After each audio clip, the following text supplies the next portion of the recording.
Welcome to the Babes Talking Business podcast. If you are here, you are listening to a very special episode.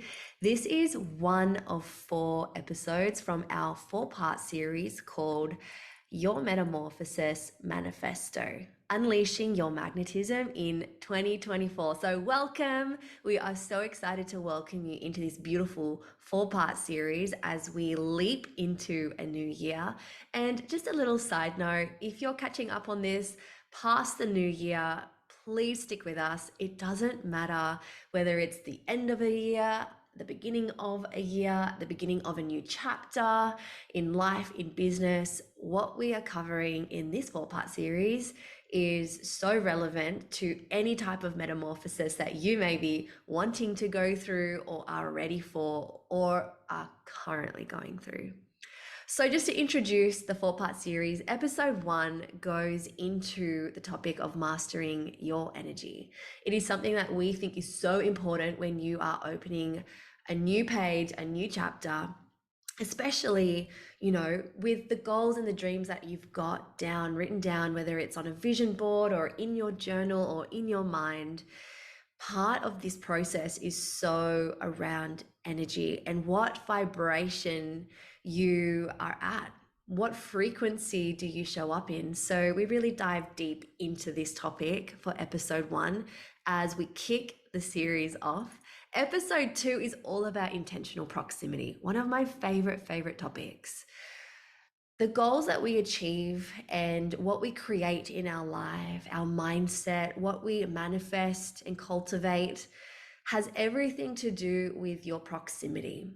And so we want to talk about being really intentional with this. Who is in your circle of influence? Who are you allowing into your orb, and whose orb are you entering?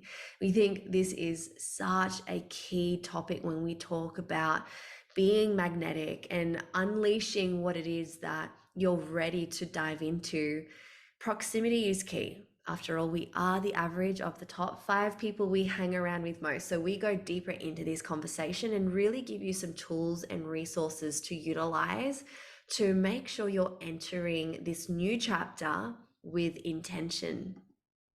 Episode 3 of the 4-part series is all about unshakable self-worth and confidence. And you know what? We know what it's like. We've set goals before where we have had the intention and we have the desire and we have the vision of what it is that we want to create. And then there's just those little glass ceilings, the speed bumps, the self-limiting beliefs that get in the way that elongate the journey there. So this episode is all about removing anything that's getting in your way, in particular your own self, and really stepping into the energy and the power of unshakable self-worth and having confidence to step forward, not only towards the goals that you've set, but also having confidence in yourself that you're worthy of that.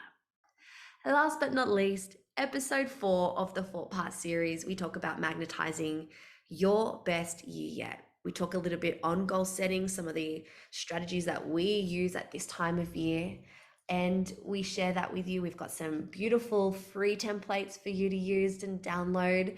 But most of all, and most importantly of all, I should say, magnetizing your best year yet really does come down to clarity. So we help you get really clear on what it is that you even want. And we talk about the 10 areas of life that you can start to set some goals in and set some intentions for as we enter this new chapter. So I just want to welcome you to this 4-part series. We're so excited for you to binge listen to all of this goodness. Make sure you start from the beginning and enjoy. We can't wait to hear what it is that you take away from this series. Hey, welcome to the Babes Talking Business podcast. We are your hosts. I am Lauren. I'm a mama, wife, author, and a network marketing professional.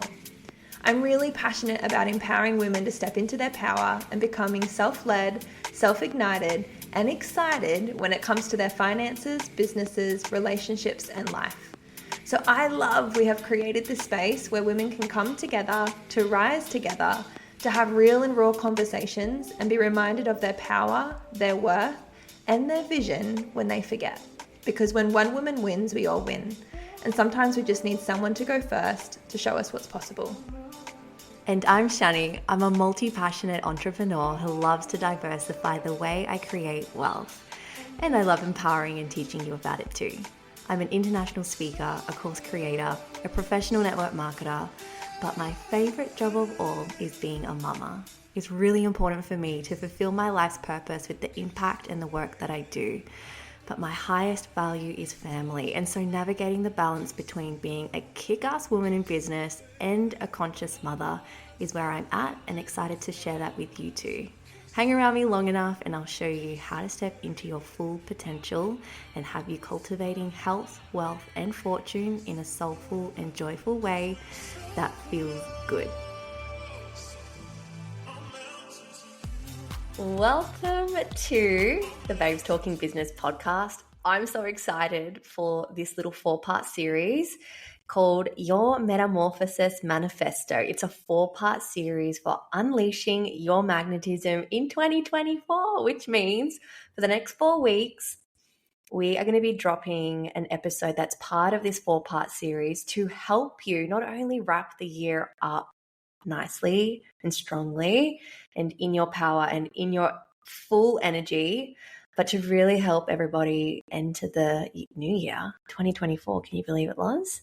Like a boss. It's like we're talking about the end of the year. Like, where did this year go? But I'm also really excited because this is my favorite time of the year. And one of my favorite things to do is like goal setting, vision casting. And I think if you leave that for something you do in January, you're already behind the 8 ball. So I'm really excited for us to be having those conversations now, because I think coming towards the end of the year is a really cool time to check in with your energy and think about what are you doing the groundwork for now to help you start 2024 strong. And it's not always about the action, although that is a part of it. There's also the energetics and checking in and thinking about like, what is the vision? How do I want to show up? And how am I currently doing that work to help me show up come the first of 2024? Not only that, I love Ed Milet's theory called separation season, because this is the season where so many people switch off. They go offline, they take a step back, and there's nothing wrong with that. But then you've got that next level type of human entrepreneur who's like, I'm using this as my season to separate myself from the rest and get in front.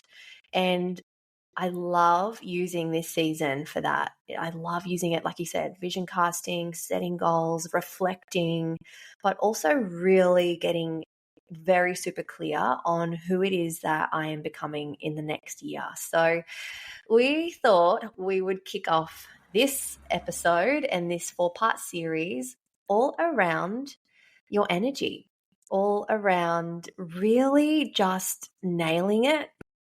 And I thought that'd be a great way to open up this 4-part series, because energy is everything. And I think the way that you bring yourself into any scenario and the energy that you hold is, it's so important. It's everything. Yeah. One of my sayings is that your energy introduces you before you even say anything when you walk into a room. Like, people feel you and they already make a judgment of you when you walk into a room without you even having to say anything. Energy is something that's felt, and it's not even physically. If you're working in the online space like we are, your energy is also felt through your social media, your post, your copy, if you're showing up on your Instagram stories. So I'm excited to be having this conversation and talking about what we personally do to manage our states and our energy, but also how you can harness that and get really clear on how you want your energy to be going forward as well. So let's get right into it. Let's talk about mastering our energy. I want to ask you to go first, Loz. I want to know, like, as a mom and as a business owner who is running so many things, like juggling all the balls, wearing all the hats, how is it that you master your energy at a personal level first and foremost? Yeah, it probably sounds really cliche and you've probably heard it 100 times, but this is how I visualize it, is that you can't pour from an empty cup. And as a business owner, you're a servant leader. Like, whether you're serving your clients, you're serving your team. And if you aren't filling up your cup first, it means, I know for me, especially as a mom, I wake up with my cup empty. And then if you're pouring from there straight away, my go-to feeling I end up feeling frustrated in the conversations that I'm having, in the energy for the day. I feel resentment towards my business and towards clients and towards team. So the way that I get in control of my energy is I make sure I fill up my cup first, and that looks different for different people. So a question to ask yourself is, what gives you energy? What nourishes you? And throughout different seasons of life, and especially even different seasons of motherhood, as Stevie goes through different milestones as well, what feels good to me and what is manageable and what I can do at the start of the day looks different. But right now, what gives me energy and how I fill up my cup in the morning is I have a warm cacao. I get out in the sunshine. We just have a really lazy morning. I make sure I move my body, and every day, most days, it means I go to the creche and go to the gym because there's a creche there, so I can move my body. And putting music on, just having dance parties in the kitchen with Stevie in the morning, just getting high vibe, getting to a place where I actually feel. I think the tip or the trick to this is you've actually got to feel joy and gratitude in your body. They're the highest. I think you've talked about this really well too. There's like a image that you talk about in our coaching containers. What's that called? The like emotional guidance scale. What's the highest emotion? Vibration. It's Do you know love what and it is? joy. Yeah. So I think when you're filling up your cup, what gives you love and joy? And because when you can embody that, the quickest way to get to those feelings is essentially how you then can pour from your overflow. So for me in the morning, and for right now, that's music, it's cacao, it's just like peace and quiet in the mornings without the TV, without podcasts, without any business or anything. But like I said, throughout different seasons, what has given me love and joy has looked different, and also what I can actually commit to. Because there's been times where that used to be a podcast for me, getting out straight away and putting podcasts in my ears. What about you? How do you do the same? Like, do you make sure you fill up your cup, or what does filling your cup up look like? I have always put myself first and my health and wellness, and because I know how much it affects my energy and my state. But more recently, like maybe in the last 6 months, I've taken it to a whole new level and really invested in my energy and mastering my energy. So I have a little routine with Maddie. So every second morning, so we alternate mornings, we'll go and do like 2 hours for ourselves while the other person has Rue at home, which is really nice. Like sometimes that means me doing a class at 5:15 in the morning, but I don't mind. Like I love getting up with the sun, and I love like that time of morning where the whole house is sleeping and I just sneak off. So yeah, I have been doing that. And then I recently joined a beautiful bathhouse that's down the road for me. And so I'll do a gym class and then I'll go to the bathhouse. So I'll do a bit of a sauna, cold immersion, hot immersion, steam room. And that's me every second day. So I get that. And then every alternate day, Maddie goes and does that for himself, or he'll go for a surf or something. So he's mastering his energy as well. But the days that I like wake up with Rue and I've got him first thing in the morning, I'm the same. Like first of all, I love moving my body. I have to get out of the house. So we have a little routine. We take Hozzie down to the beach. She does her poo in the dunes. Rui's just like running around, throwing sand everywhere. We're getting that first sunlight, which, oh my gosh, is so, so good. The first 40 minutes of sunlight is the most powerful sunlight because it has no UV in it. So there's science that shows what it actually does for your energy. So we're out there, we're looking at the sun, we don't have sunnies on, and I'm really just like basking in that energy. And then we'll have some breakfast. Same, we've got the tunes on. I've got my little playlist. My playlist that's called Worthy. And I've got all my favorite songs in there. We've got a little bit of Cuff It by Beyonce, a little bit of this, a little bit of that, all the songs that like put me really high vibe. We have brekkie, we've got songs playing, we're having a dance party, and then I'll go for a walk with Rue for about 45 minutes to an hour in the pram. And that's literally all I need for me to be able to be high energy. It means that I'm a present mum. It means that I'm like not frustrated or getting irked or triggered by toddler things, which can happen so easily sometimes, especially at this age that they're at. It's just like, It's so busy. They're so manic. Oh my God. But doing that for me is like, I'm a good mum. I'm an epic wife. And then because I'm not looking at my phone, I'm not like my phone's just on do not disturb pretty much 24/7 anyway, but I'm not allowing myself to look at that. I'm not looking at social media. I'm not looking at my emails. I'm not looking at my work. The first few hours of the morning really are for me. And that's all I need. That's literally all I need. So it means that then when I do start work later in the day, I'm so joyful and so happy. Like even jumping on this podcast today with you, Loz, like I'm high vibe. Like my whole morning was high vibe. It was so, so good. I didn't even check my phone till I put Rui down for a nap at 11:30. And that, like, to me is mastering my energy. Yeah, and I know we've been pretty open and transparent our whole, I think we're coming into 8 years of business now, what businesses looked like for us. And there was a time when we were really building this and we didn't have 2-3 hours in the morning to master our energy, but it doesn't take that long. So like maybe you got to jump straight into your business when you start your day, but taking those 5, 10, 15 minutes to do the meditation or have a nice like lemon water out in the sun or whatever brings you those emotions so you can really feel the gratitude and the love and the joy. Ask yourself what anchors and what brings you those emotions, because you not only, like Shen said, like you feel better and you have a better capability to respond to things with love and joy, but people will feel your energy when you show up for your business. And that's when you start becoming magnetic. And you'll just notice it's like that whole piece when it comes to manifestation, I guess, is what this manifesto is. You can start attracting people to you because you're showing up in the right energy first. And yeah, like reflecting back on when I was in a different season of life, when I wasn't a mum and I was like, go, go, go. And, you know, I was putting in more hours into my business a day. I was in build mode, grow mode. I was definitely like more in my masculine then, which was amazing for that season of life because look at my life now. Like I needed that for this now. But looking back at what my mornings looked like back then, I did what was called the Miracle Morning, which is an amazing book by Hal Elrod.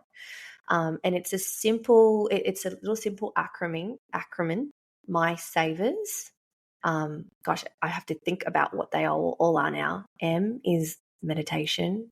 Well, I'm not going to go through it. I'm going to let you guys get the book because it is really amazing and worth the read. But literally, he talks about in that book, you can do it for 5 minutes and boom, you've mastered your energy just in 5 minutes by doing the savers. So, yeah, different season of life now, it looks different. And to be honest, I'm going to say the first year of motherhood, I really struggled with mastering my energy in the mornings because it was a new routine. Like life was different. I was like, how am I meant to master my energy when, like, I think I've said it on this podcast before, Rui just was like awake 6 times a night. So I was so sleep deprived, so exhausted. I was waking up in the morning just so tired. And I didn't know what I could do or how it could look to, master my energy when I was in that low state. So whether you're a mum or not, it doesn't matter. Maybe you find yourself coming across some days where you are in a low state, whether it's like you're like me, currently right now you're not sleeping very much or whatever it might be. You might have stresses at home or at work, or there might be something happening in your world that is really pulling your energy down. Let's talk a little bit about how do we master our energy in those times, because it's all well and good to like have a plan of action for 2024 to wake up and master our energy. But what happens when shit hits the fan, like in the middle of the day or like the week or the month? You know what I mean? Yeah, I love this conversation because how I've always done this, I think we have another podcast on this as well, is playing above the line. So if you haven't heard of it before, it's like there's life, right? And there's playing life above the line where you take total radical responsibility for just your life, the way you respond to things, the way your energy, pretty much how you respond to things. Because like you can't control everything that happens in life. Sometimes life shit does get thrown at you, and the only thing you do have control over is how you respond. And a lot of the times people can play below the line. So it comes to blaming other people for what's happening, shaming yourself, or justifying why it's not fair or why this is happening to you. And so when shit's happening throughout the day, because like you said, like you fill up your cup at the start of the day and it's all great, and then by the end of the day you can have an empty cup again, especially if things just keep getting thrown your way. I keep having a pep talk to myself. So if something happens to me and I feel my favorite flavor of suffering for me personally is frustration. I get frustrated. But there's a really cool saying that frustration is just misplaced expectation. So if you feel those feelings coming up through the day, it's because you're placing an expectation that doesn't belong on someone else. It's actually in you, and you're playing below the line, and you're doing the whole shaming, blaming, and justifying. So if something's come up throughout the day, I catch myself if I do any of those things, like, you know what, Lauren, yeah, maybe it's not fair, maybe that was uncalled for, but how can you take radical responsibility for how you're going to respond and the energy you're going to hold? Because that's the only thing you do have responsibility over. And if you play into that story of like, that wasn't fair, that person didn't deserve to speak to me like that, blah, blah, blah, blah, that still doesn't change the narrative, and you're just giving yourself a permission slip or an excuse why you can respond poorly. So instead, holding yourself to a higher standard and managing your energy and being like, you know what, how do I want to respond to that? How would that Lauren, that is a beautiful, present mum, understanding, nurturing business owner, leader, how would she respond? And I just hold myself to a higher standard. And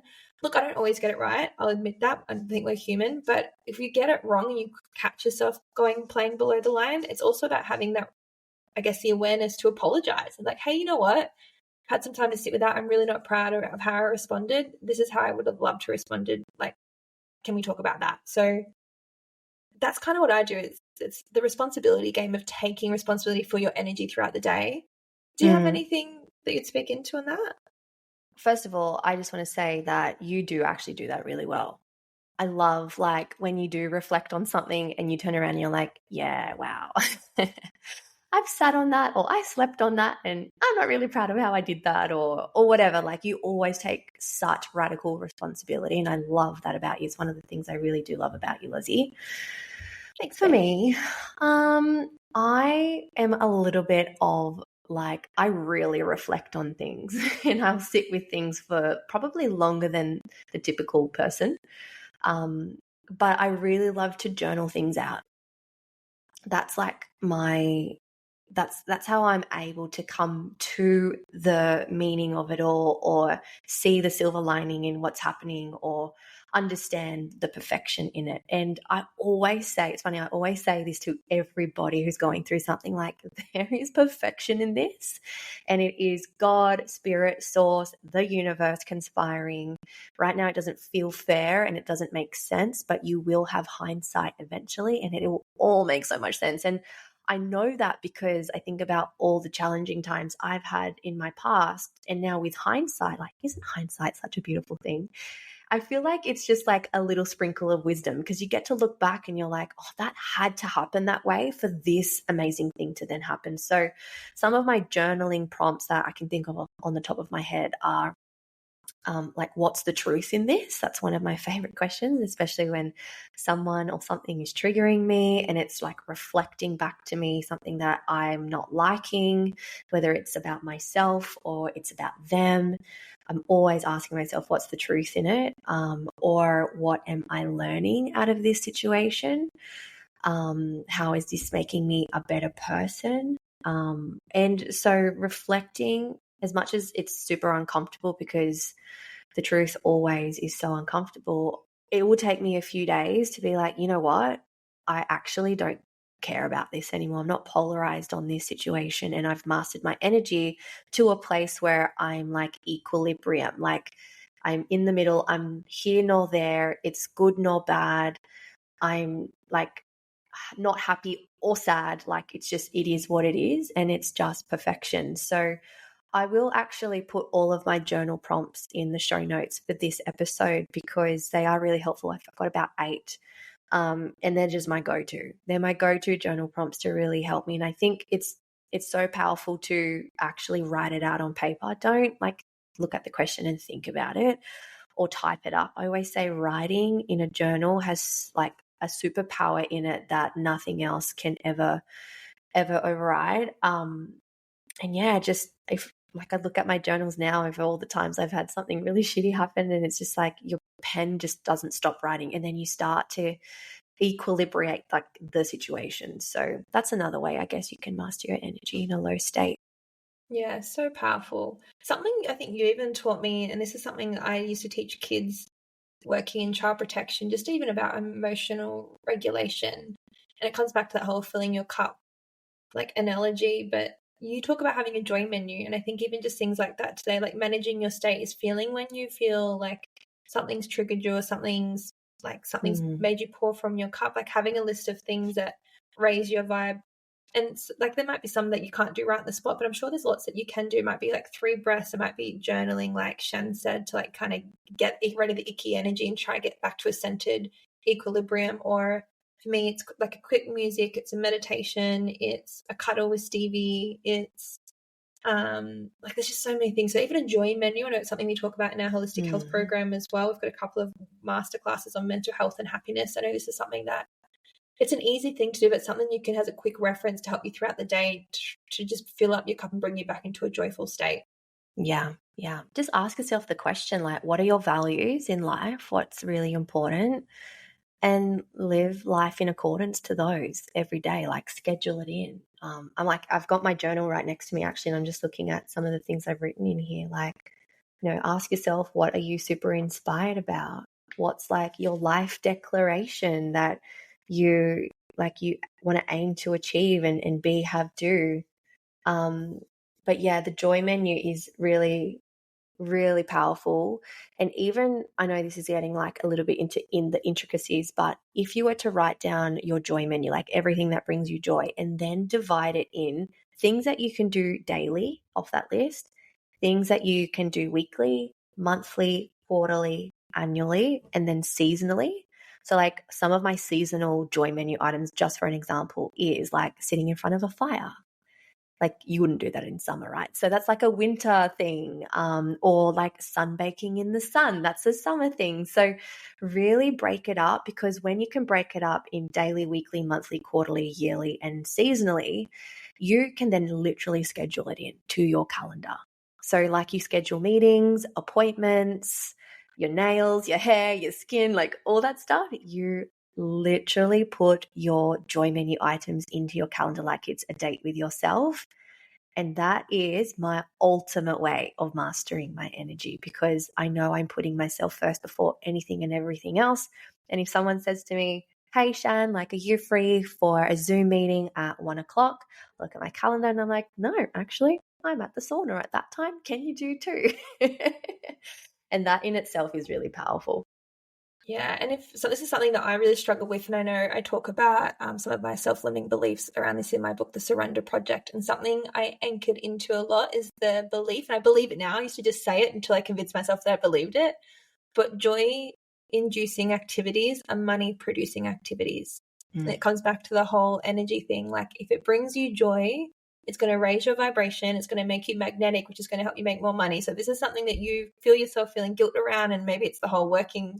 If it's not productive, and a lot of us women have these things around, if it's not productive, it's not like it can't be prioritized. But joy inducing activities are money producing activities. You need to write that one down. And the proof with that is literally yesterday, I had my weekly meeting with my assistant, Beck, who is a superhuman. She's amazing. We were having a chat. And as I was walking her to her car, she was like, you know what? I've just got to say, and I'm going to tell Maddie, but you investing in your bathhouse has like done wonders for you, because literally when I'm in the sauna or in the cold pool, I'll get downloads. Like things will just drop in and I'll be like, oh my gosh, I'm going to go implement that. Or, oh my gosh, this makes so much sense.